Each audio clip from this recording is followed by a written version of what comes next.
If you or someone you know has trouble seeing what's happening on screen when you watch BBC television programmes, audio description could help. Like a narrator telling a story, audio description describes the body language, expressions and movements that might not be clear. It's easy to use, available on most digital TVs, and you can turn it on straight away. To get the full picture about audio description, call 08456 010181. Calls cost up to 5 pence per minute from most landlines. Calls from mobiles may cost considerably more. And that number again, 08456 010181. Well, now on Radio 4, it's our afternoon play. Love Virtually is based on the book by Daniel Glattauer.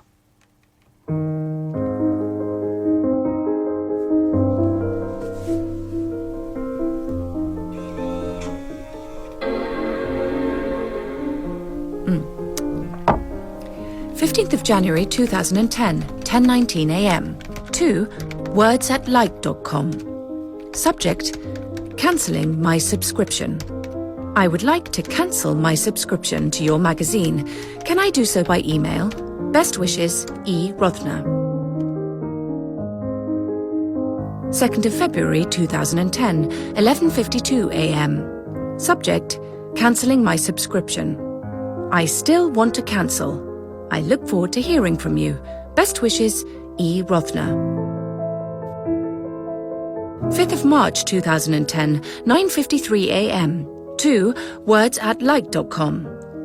Dear Sir or Madam at Like magazine, are you deliberately ignoring my attempts to cancel my subscription for the last 2 months?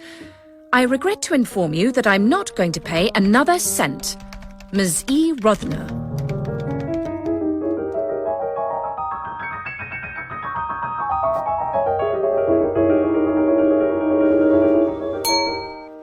Dear Ms. Rothner, you've sent your message to the wrong address. This is words@leica.com with an EI. You're the third person who's emailed me trying to cancel their subscription to Like. Must be a really shocking magazine. Oh, so sorry. Thanks for putting me right. Best, ER. 20th of December 2010, 4 p.m. Merry Christmas and a Happy New Year to all from Emmy Rothner. Dear Emmy Rothner, we don't know each other in the slightest, but I'd like to thank you for your highly original round-robin email just now. One thing you should know, I just adore round-robin emails. Regards, Leo Leica. Dear Mr. Regards Leica with an E, my apologies. You seem to have slipped into my contacts list by accident. I'll delete you straight away. Unfortunately, I have a chronic EI problem, or rather an E before I problem. If I'm trying to type I always manage to slip in an E before it, as if the tips of my 2 middle fingers are fighting over the keys. I'm so sorry to have bothered you. It won't happen again. Probably. Have a nice evening. Dear Ms. Rothner, I'd like to congratulate you on having produced a brilliant message. How long did it take you to write? I'm currently involved in a project on the language of emails.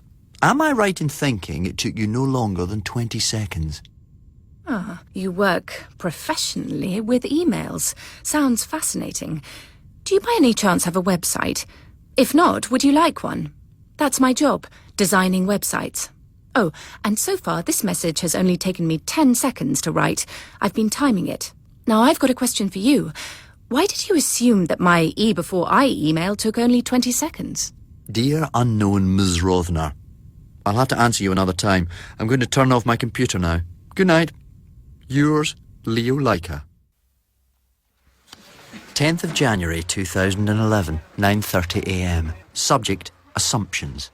Dear Ms. Rothner, please forgive my silence over the holidays. My life is somewhat chaotic at the moment. You wanted to know why I assumed you took no longer than 20 seconds to write your EI email.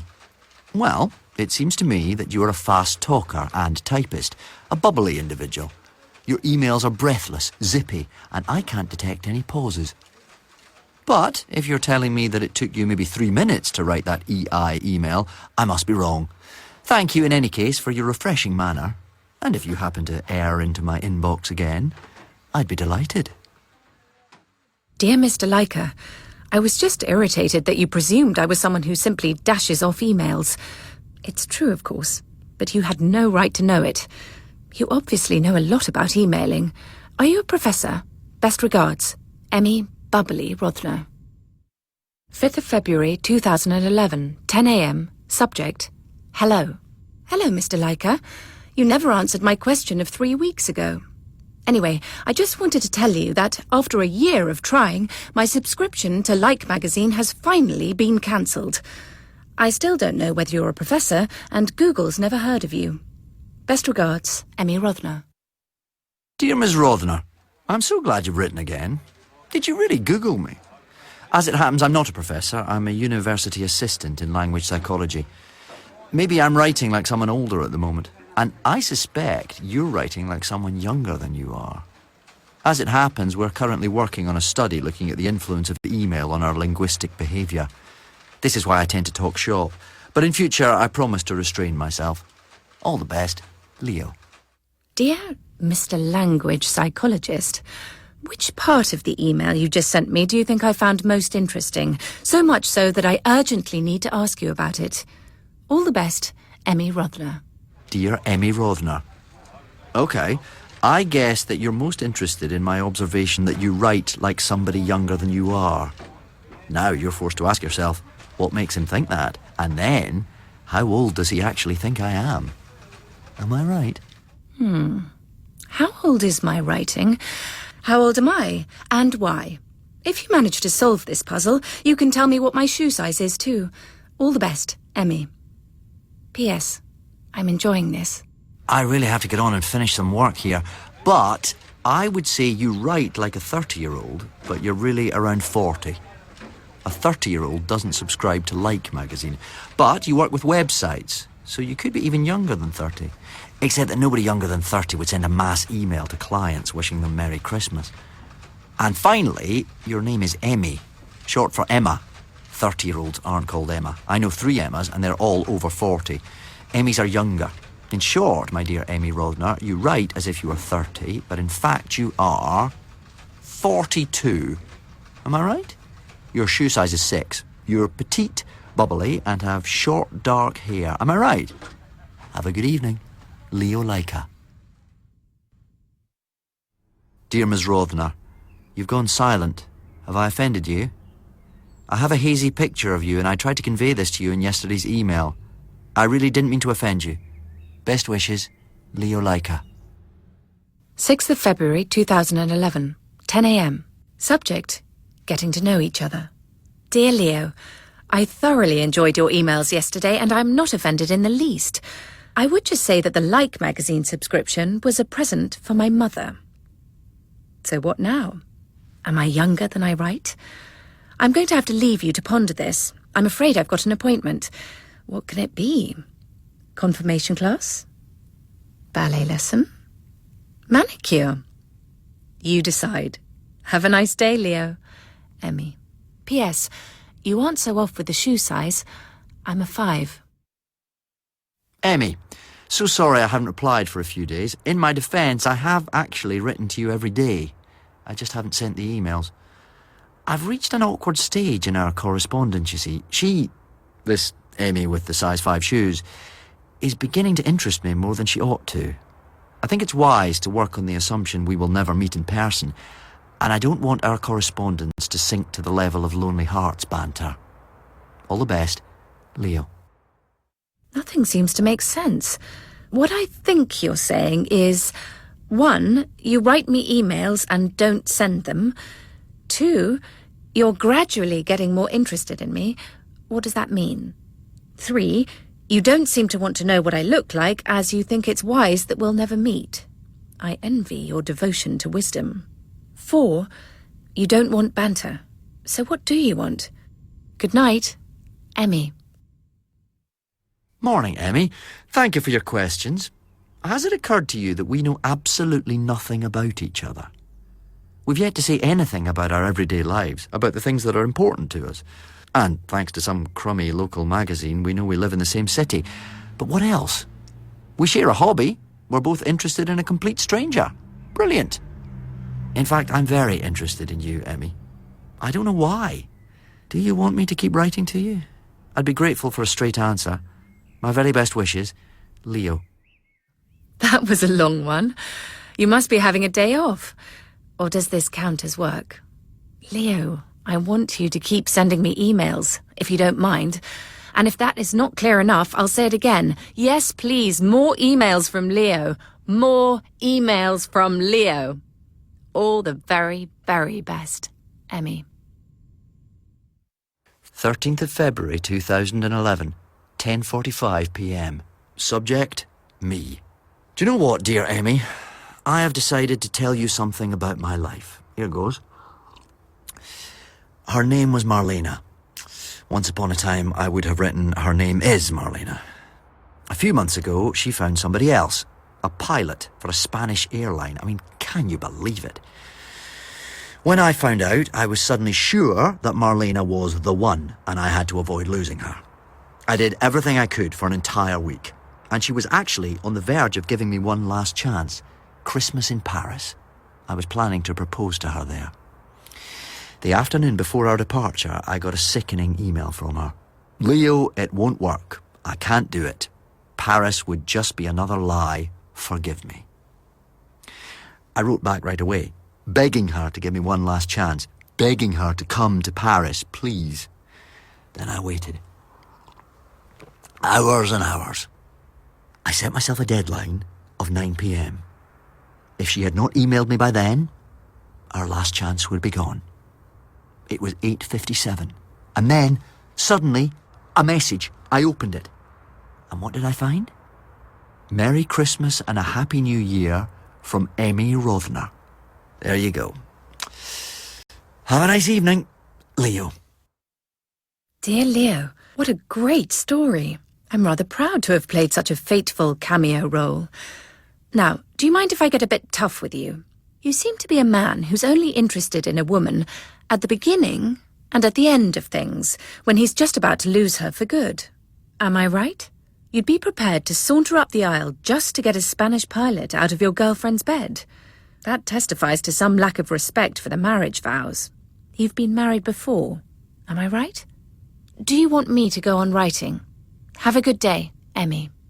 Hello, Emmy. I'm at work, so I'll keep this brief. Please do not presume to know me better than you can. Sorry, but I've never been married. You? Several times. Am I right? Leo. Whoops. Now I've upset you. I didn't mean to, really. I'm so sorry. P.S. Yes, I've been married. Once. And I still am.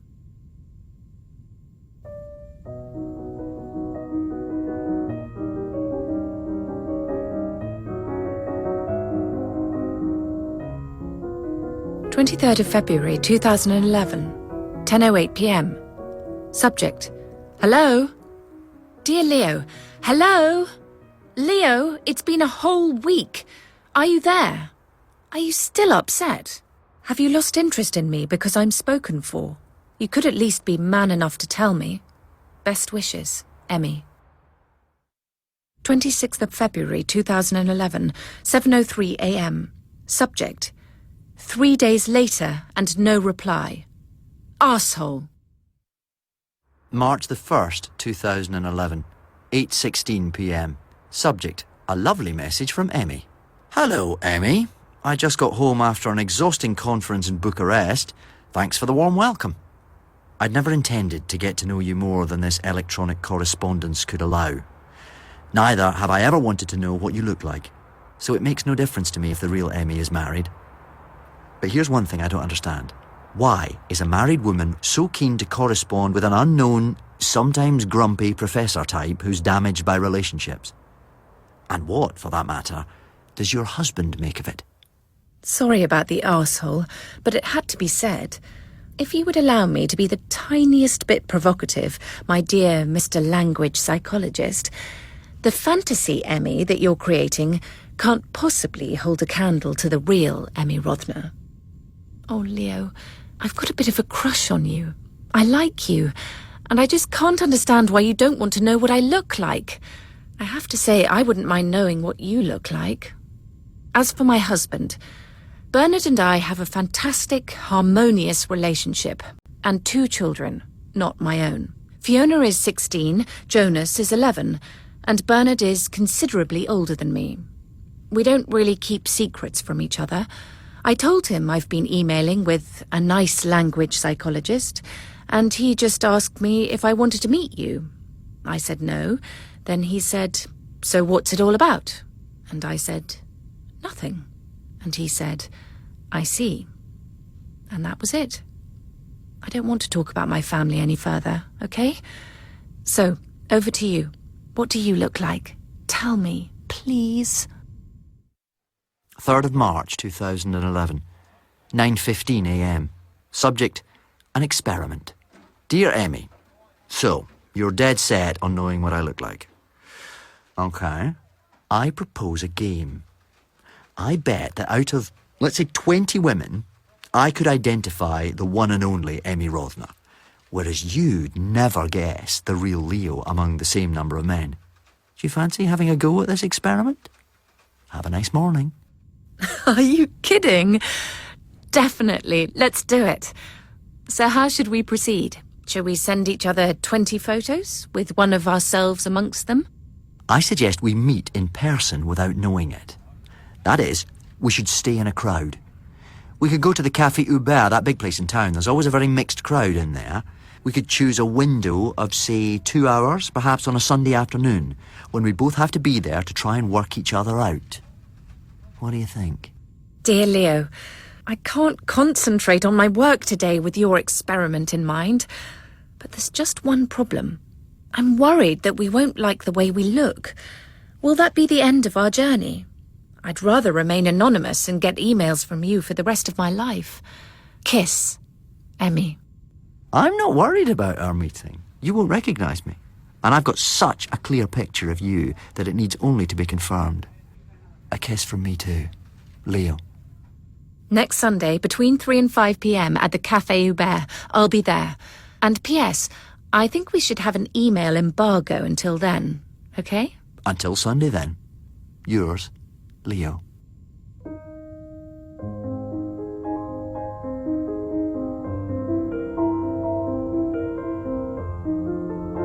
Leo, were you there? Did you go to the cafe? Answer me. Of course I did. Shit. I was afraid of that.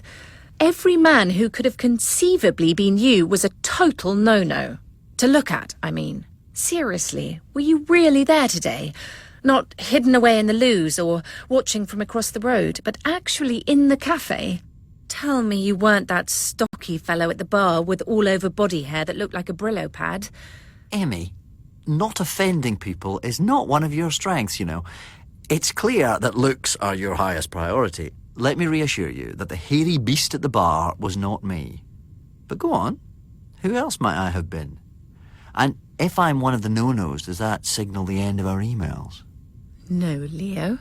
We can go on emailing each other with abandon. The fact is, I didn't see a single man at the cafe today that I thought could be as exciting as the way you write to me. Really? Not one? Perhaps you just missed me. Sadly, I don't think I've overlooked anyone. Okay, there was one interesting-looking guy, maybe the only one, standing with one of those leggy blonde model types at the bar towards the back on the right. But they were holding hands and he only had eyes for her. So who else was there? A bunch of allotment enthusiasts and men who collect beer mats or dull chaps in dark suits. Not one charismatic man to be seen. So where was my Leo Leica? Without wishing to sound arrogant, my dear Emmy, I knew that you wouldn't identify me. Which one were you, Leo? Tell me. Let's talk again tomorrow, Emmy. By the way, just a minor observation. We haven't talked about you at all. Lots of love. Yours, Leo. What? You can't just go like that. Leo, you can't do this to me. Right back, now, please. I've got it. I've just woken up in a cold sweat. I've worked it out. You were a waiter. You know the guy who runs the place, so he let you pretend to be a waiter for a few hours. Am I right? You stitched me up, Leo. Good morning, Emmy. That's pretty harsh. I was not a waiter. I was not a delivery man or a kitchen porter or a policeman outside or a loo attendant. I was plain old Leo, a customer in Café Hubert between 3 and 5 on Sunday afternoon. Too bad, dear Emmy Looks Are Everything Rothner. I suggest we talk about you instead for a bit. There were a remarkably large number of interesting women in that cafe between 3 and 5 who might have been my Emmy Rothner. But here are the top 3 candidates. First, the prototype. She was standing at the bar, 4th from the left. Petite, short dark hair, just under 40. Nervous, twirling her whiskey in her glass. Funky dress sense. Green shoes that appeared to be a size 5. Face, beautiful. Type, boisterous, temperamental. In short, a classic Emmy Rothner type. The second was the alternative type, the blonde Emmy. Very confident, blonde, straggly, long hair, around 35, long legs, tight black t-shirt and large breasts, if I may make such an observation. Face, beautiful. Type, self-confident, cool. Last but not least, the surprise Emmy, the anti-type. Kept wandering around the cafe, stood at the bar a couple of times. Large almond eyes, shoulder-length brown hair, layered at the front. Slim, wonderful black and yellow trousers, and wearing a distinctive chunky wedding ring. Face, beautiful. Type, sensual, diffident. And because of all this, maybe Emmy Rothner. Now, if you concede that you are one of my 3 Emmy candidates, I'll give you a clue about who I may have been. Love, Leo. Okay, Leo. But you give me your clue first, and then I'll tell you if you're right that I'm one of that trio. Do you have brothers or sisters? Yes. An older sister who lives in Switzerland. Why? That was the clue, Emmy. And by the way, I've got an older brother and a younger sister. I'm very close to my sister Adrienne. We tell each other everything. Now you have your clue, Emmy. You'll have to work it out. So, were you one of my 3 Emmys? Leo, that's too cryptic. Please give me one more hint, and then I'll tell you. My sister is tall and blonde. Okay, that's nice. Whatever. I give up. And dear Leo, my people watcher, I am one of those 3. I'm amazed you could find 3 such different women so attractive all at the same time. But that's men for you. I hope you have a pleasant evening. I'm going to take a Leo break. I have more essential matters to attend to. Bye for now, Emmy. Just then, you were totally Emmy number 1. Hello? Emmy? Clue again. My sister is a model. Good night. 14th of March, 2011, 8:15 a.m. Subject: no way. Dear Leo, you are kidding. You mean the blonde vamp standing at the bar with her boyfriend? How did you describe me? The only interesting guy was standing with one of those leggy blonde model types at the bar. I wouldn't get too excited, sweetheart. I just thought to myself, anyone who's with a woman like that must be an interesting guy. All I know about you is that you're fairly tall, fairly slim, fairly young, fairly well dressed. I glanced at you only very briefly. And I don't have a clue what you look like either, my dear. I spent the whole time standing with my back to the room while Adrienne picked out candidates and described them from her perspective, hence all the hair and fashion details. I didn't see a thing with my own eyes. Yours, Leo. Leo, it's after midnight, but I can't sleep. I need to tell you something. I think we should stop. I'm beginning to get addicted to you, and I can't spend my days waiting for emails from a man who turns his back on me when he meets me, who doesn't want to get to know me. I can't go on like this. Do you understand me, Leo? I think you're looking for something. Let's call it adventure. Am I right? Leo, I'm not looking for adventure with you. I want to see who you are, that's all. Do you want to meet me? Last night, I had a vivid dream about you, Emmy. Really? That's happened to me too. I mean, I've had vivid dreams about you, but what exactly do you mean by vivid? Was it erotic? Wildly erotic. I want details. What did we do? What was my face like? I didn't really register your face. I mean, I didn't see a face, or breasts, or any other part of your body. I just felt it all.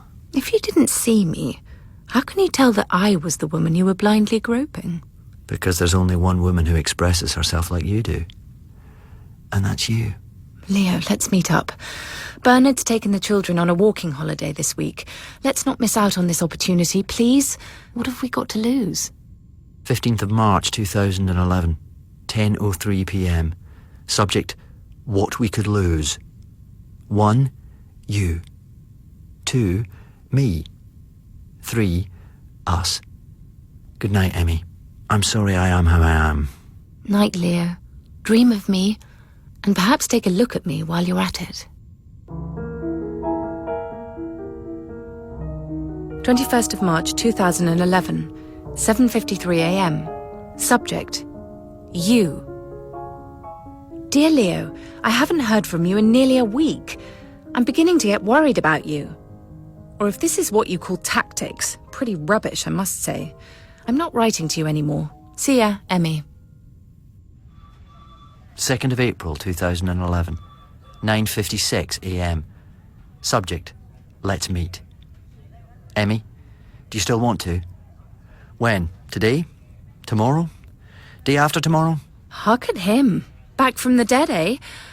Well, maybe I will meet you. But first, you're going to have to explain why you haven't been in touch for so long. And it had better be good. My mother died. Is that good enough? Shit. Are you being serious? How? In hospital, they called it a malignant tumour. It all happened pretty fast. She wasn't in pain for long. Were you close? I'm sorry, Leo. People always seem to ask the same questions. A week ago, I would have said no, not really. Today, though, I'm wondering what it is I'm missing if it's not closeness. But I don't want to bore you with this, Emmy. You're not boring me, Leo. Do you want to meet up and talk about it? I might be just the right person, in a way. Okay, let's. Thank you, Emmy. Shall we meet after work tonight? Dear, dear Leo, I can't tonight. How about tomorrow, around 7? The funeral's tomorrow, but 7 p.m. should be fine. I'll email you and we can arrange where, okay? Despite the awful circumstances, I'm looking forward to seeing you. I'm looking forward to it too. Hello? Leo? It's gone 6 p.m. I haven't heard from you, so I guess we're not meeting. Emmy. Good morning, dear Emmy. I'm so sorry. I spent yesterday evening with Marlena, my ex-girlfriend. She was at the funeral. She really liked my mother, and vice versa. She was in a bit of a state, worse than me, really, and I had to console her. Please don't be angry with me for standing you up. I hope you understand, and thank you again for your support. Love, Leo. That's okay.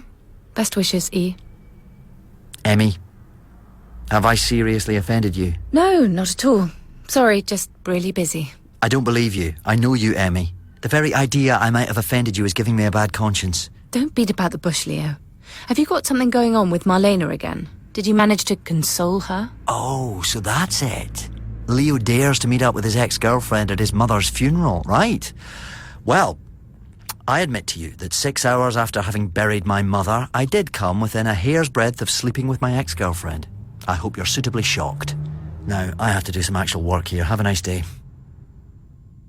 Dear Leo, a man with your sensitivities should know that a woman with my sensitivities would feel sorely rejected in favour of a last-minute ex-girlfriend hair's-breadth near-sexual experience. Yes, indeed, Leo. I feel I've been horribly rejected by you. I'm not just anybody. Yours respectfully, Emmy. Dear Emmy, you're not just anybody. Not to me, at any rate. But we must not start intruding into each other's private life. You cannot become my conscience. As it is, you're already like a second voice inside me, accompanying me through the day. I'm so grateful to you for your wit, your charm, for your spirit. But think, if we had met the other night, all the secrets would be gone. The puzzle's solved. No more magic. Emmy, I'm afraid of losing my second voice. I want to keep it. I want to treat it with care. Yours, Leo. You say we must not intrude into each other's private life. What are we doing here? The things we're talking about, the way we feel. We are already in each other's private lives. Good night, Emmy. Are you in bed yet? I hardly ever go to bed before you. Don't go to bed yet, Emmy. I'm still awake. Come to me, Emmy. Let's meet. Just to have a drink. I'll only put my hand on your shoulder, I promise. Just a hug. Just a kiss. Just a few kisses. No more. You're married, unfortunately. Emmy, I need to know what you smell like. I need your smell in my nose. I'm being serious, Emmy. Come over to my place. I'm at 64 Daniels Avenue. Come over. I'll even close my eyes. I don't have to know what you look like. I just need to smell, kiss, and feel you very close. Night-night, Leo. I can't come over now, but it's good to be with you. I could get used to it. I have got used to it. I don't know if this is cheating. All I know is that I need you, Leo. I think of you all the time, and I need you very badly. I'm off now. I'll be in touch again tomorrow. 5th of April 2011, 5:43 a.m. Subject, Emma. Dear Mr. Leica, I find it hard to write you this message. I'll admit I'm embarrassed, more so with every line. My name is Bernard Rothner. Mr. Leica, I have a huge favour to ask of you. I will then try to explain my motives. Mr. Leica, meet my wife. Please do it, and bring this nightmare to an end. At the moment, you are not palpable, Mr. Leica. You're just her fantasy. You're fashioned out of words. Only when my wife can see you as she sees me, as someone imperfect, only then can I compete with you on an equal footing. Allow me to fill in some blanks for you. When we met, Emma was 23, and I was her piano teacher at the Academy of Music, 14 years her senior, happily married with 2 kids. A car accident destroyed our family, and my wife, Joanna, died. And then, out of the blue, there was Emma, this sparkling, sassy, gorgeous young woman. The children ran straight to her, and I fell head over heels in love with her. 2 years later, we got married. That was 8 years ago, which makes her 34 years old now, by the way. Every day that passed, I waited in fear for a younger man to appear, and Emma would say, Bernard, I've fallen in love with somebody else. But a far worse nightmare has come to pass. You, Mr. Leica. Ever since you arrived, as it were, Emma has been transformed. She's distanced from me. She sits in her room for hours, staring at the computer screen, and when there's a smile on her face, it's no longer for me. Do you know how much that hurts? So, for my sins, I snooped around in Emma's room. Eventually, in a secret drawer, I found a folder containing her entire correspondence with a certain Leo Leica. Printed out, nice and crisp. Pages and pages of it. In a fit of self-destruction, I read through all the emails last night. Let me tell you, since the death of my first wife, I have experienced no greater torture. And now I come to the nadir of my self-humiliation. Please, Mr. Leica, meet her. Spend a night with her. I won't think of it as infidelity. Sleep with her. Once. Let that be the culmination, the coda after the crescendo of passion you've built up. Then put a stop to it. Release her. Let our family continue to live. Just one final request, Mr. Leica. Don't betray my confidence. I've gone behind Emma's back, and I could never look at her in the eye again if she knew. She would hate herself and me in equal measure. And now I'm going to send the most excruciating letter I've ever written. Yours sincerely, Bernard Rothner. Dear Mr. Rothner, I don't know what to say. I'm shocked. You haven't just humiliated yourself, you've shamed all 3 of us.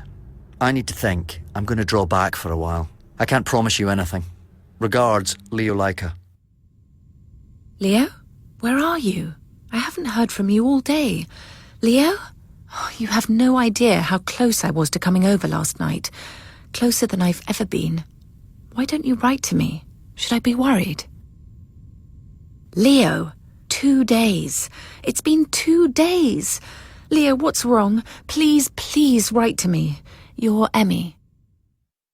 8th of April 2011, 10:47 p.m. Subject, a deal. Dear Mr. Rothner, let me propose a little deal. If I promise I won't say a word to your wife about your email to me and how it came about, you have to promise me that you will never again read her emails to me. All mine to her. Regards, Leo Leica. Yes, Mr. Leica, I promise. I've already read too many things I shouldn't have. And now, may I repeat my request? Will you meet my wife? Mr. Rodner, I can't answer that. And even if I could, I wouldn't. Kind regards, Leo Leica. 9th of April 2011, 6:05 a.m. Subject: another woman? What's her name, Leo? Leo, is Marlena back again? Hi, Emmy. Sorry I've not been in touch. You got it all wrong. There's nobody else. Just me. The last few weeks have worn me out. I need a break. A break from myself. I'll write again in a few days. Promise. Lots and lots of love. Leo. Leo?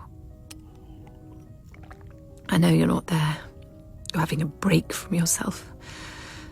I wish I could. I'm having a drink with myself. A large whiskey. I'm so unhappy at the moment. And do you know why? Because you're not there. I've fallen in love with you in a peculiar way, Leo. And I feel like I can't live without you. Not happily. Awful, isn't it? But I love my husband too, and the children. I wanted this family and no other, and I still do. Thanks for listening. I miss you so much. All my love, Emmy. Leo, it's been a whole week now. Not a word from the man on a break from himself. I realised my email the other night was verging on the painful. Was it too much for you, Leo? Longingly, Emmy. 30th of April 2011, 1:13 a.m. Subject: my last message. 8 days. This is the last email I'm going to send without hearing back. What you're doing to me is so harsh, Leo. You can do anything you want except keep up this silence. 2nd of May 2011, 8:02 a.m. Subject: counter message. Dear Emmy, it only took me a few hours to make a life-changing decision, but it has taken a little more time to tell you the consequences. In a few weeks, I'll be moving to Boston for at least 2 years. I'm going to be running a project at Boston University. I've also made another decision. Here it comes. I'm going to stop our emails. I have to get you out of my head, Emmy. It can't be that you're the first and last thought I have each day for the rest of my life. You're spoken for. I'm certain your husband loves you. Emmy, I'm shutting down. I'm going to say goodbye. Yours, Leo. 2nd of May 2011, 8:04 a.m. Subject: you call that a goodbye? Dear Leo, was that your final email? I can't believe it. I hereby lose faith in final emails. I mean, Leo, hello? Off you go to Boston then. Sever contact with me if you like, but don't finish it like that. That's beneath you. Please prove to me that wasn't your last email. Please try to finish with a flourish. How about, to round things off, I suggest we meet up. At least that would be a better ending. And now I'm off to have a good cry. Dear Emmy, to round things off, I suggest we meet up. You're not serious. Oh yes, I am. I wouldn't joke about that, Emmy. I'd like to conclude our email relationship with a meeting. One single encounter before I move to Boston. What do you hope to gain from that? Catharsis, clarity, friendship, a conclusion befitting this exciting phase of our lives. The simple answer to thousands of complicated, unresolved questions. What happens if we want to meet a second time? As far as I'm concerned, that's not a possibility. Why not? Everything's possible. I'm sorry, Emmy, I have to go out now. Love, Leo. Leo, you can't just go. Dear Emmy, my flight is a fortnight tomorrow, so I'll say it once more. It would be great if we could meet before I go. If you're not sure, just do it for my sake, please. It would make me so happy. Dear Leo, when are you free this week? Wednesday, Thursday, Friday, you decide. Tomorrow evening. Where, though? At a cafe of your choice, at a museum of your choice, at a park bench of your choice, or in any other place of your choice. I choose your place. But how will we greet each other? Will we shake hands, or will we just stare at each other for a little while, like aliens? I suggest I put a glass of wine in your hand, and we'll propose a toast to us. It'll be a lovely, harmless and enjoyable one-off encounter, Emmy, you'll see. Sure. Let's do it. Oh, are we really going to? Isn't it a bit crazy? Of course we're really going to do it. Good night, Leo. I'm terrified of our meeting tomorrow. I can't bear to imagine that afterwards I'm going to lose you. Love, Emmy. Good morning, Leo. I didn't sleep a wink. What time should I come to your place this evening? Oh, Leo, what if this evening goes better than you think? Might you want to keep on writing to me, even from Boston? Might you not want to stay together with me? Amy Rothner, you are not free to stay together with me. May I ask you a question? What are you going to tell your husband about where you're going tonight? Oh, Leo, I'll tell him I'm meeting up with a friend. He'll say, "Do I know him?" And I'll reply, "I don't think so. I haven't told you much about him." Then I'll say, "We've got lots to catch up on, so I may be late home." And he'll say, "Have fun." And what if you don't get home until dawn? Exciting. I like it when you talk like that. Only 4 hours to go, by the way. Would you like to know which of the 3 Emmys from the cafe you'll be opening the door to? No, don't tell me, Emmy. I'd like to leave the door ajar. You come in. You go into the first room on the left from the hall. It's dark. I put my arms around you without seeing you. I kiss you blind. 1 kiss. Just a single kiss. And then I leave, or what? No, not at all. 1 kiss, then we'll put on the light and see who we've kissed. Then I'll give you a glass of wine and we'll drink a toast. And then we'll see what happens. This is risky, Leo. I have no idea whether I'll like the way you kiss. How do you kiss? Dry or what? How intrusive and agile is your tongue? Do you keep your eyes open or closed? I kiss like I write. That's incredibly big-headed of you. But it doesn't sound bad at all. What should I wear? I'll leave that up to you. But I think you should wear something. Should I wear something that might increase the probability of the blind staying down for a while after we kiss? Because neither of us has our hands free? If you don't mind my being succinct, yes. Okay. Unless my heart beats its way out of my ribcage, I'll see you at your place soon. Press the intercom button marked 15. When you're in the lift, put in the code 142 and you'll be taken to the top floor. There's only 1 door up there. I can't wait. Oh, and before we go kissing in the dark, I ought to at least tell you my age. I'm 34. Leo? Are you there? Oh, Emmy, there's so much to say, so much to understand. Do you understand? Slow down, Leo. 1 thing at a time. Explanations can wait. Understanding it all can wait. For now, let's just kiss. See you soon, my love.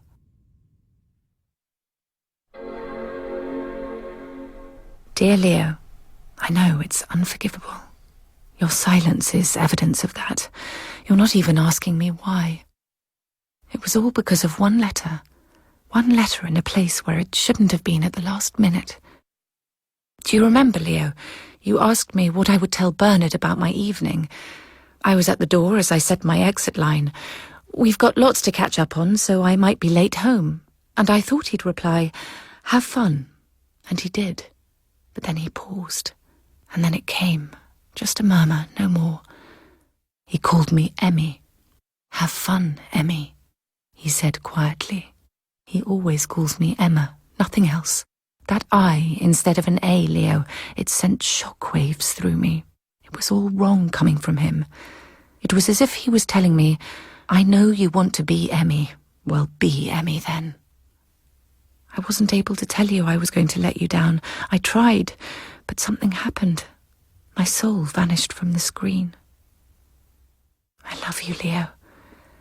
I love you so much, and Bernard must have sensed that.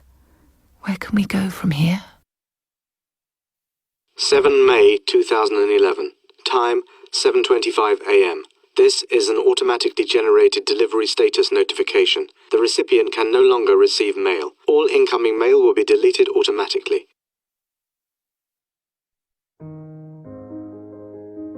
In Love Virtually by Daniel Glatauer, Emmy was played by Emilia Fox and Leo by David Tennant. Bernard was Paul Jessen. Love Virtually was adapted for radio by Eileen Horn and was directed by Clive Brill. It's a Pacificus production for BBC Radio 4.